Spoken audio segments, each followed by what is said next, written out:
আরেকটা লাইট লাগানো হবে, যেটা হঠাৎ করে ডিসাইড হলো। তো চলো লাইটটা লাগানো হোক। এখন এই আমার বাবা মুইতে উঠছে, উঠে তারপরে ওই লাইটটা লাগানো হবে। এই দেখো, এই যে লাইটগুলো নিয়ে নিচ্ছে। সো দড়ি কেটে নিল বিকজ লাইটটা লাগাবে। এখনই এত সুন্দর লাগছে, তারপর মালা উঠবে, তারপরে যখন সরস্বতী ঠাকুরটা বসবে অসাধারণ লাগবে। তোমরা অবশ্যই কিন্তু কমেন্ট করে বলবে কেমন লাগছে।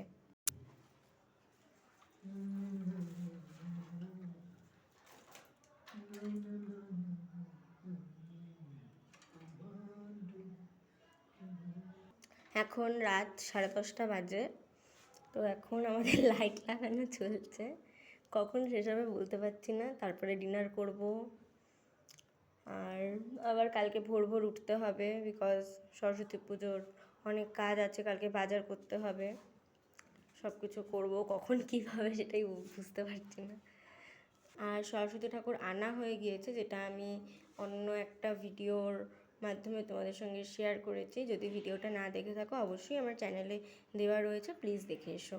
আর ঠাকুরটা কেমন হয়েছে সেটাও কিন্তু অবশ্যই কমেন্ট করে বলো প্লিজ। তো এইদিকেও আরেকটা প্যাচ নিয়ে লাগানো হচ্ছে। এটা লাইটটা যে লাগানো হলো, এটা নিচেরটা, তার উপরে ওইটা লাগাচ্ছে।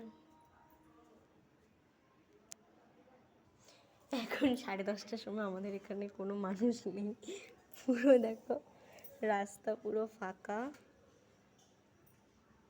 আর এদিকে আমাদের কাজ চলছে আর রাস্তায় কিন্তু কেউ নেই। তো চলো, পুরো লাইটটা লাগানো কমপ্লিট হলো, এবার তোমাদের সঙ্গে দেখা হচ্ছে।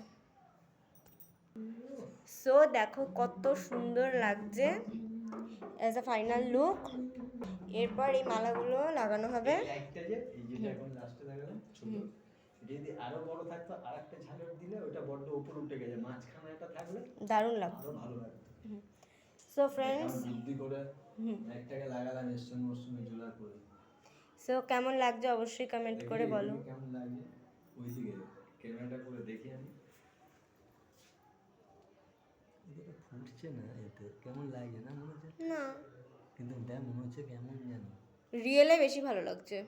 তো বন্ধুরা এবার এই মালাগুলো লাগানো হোক।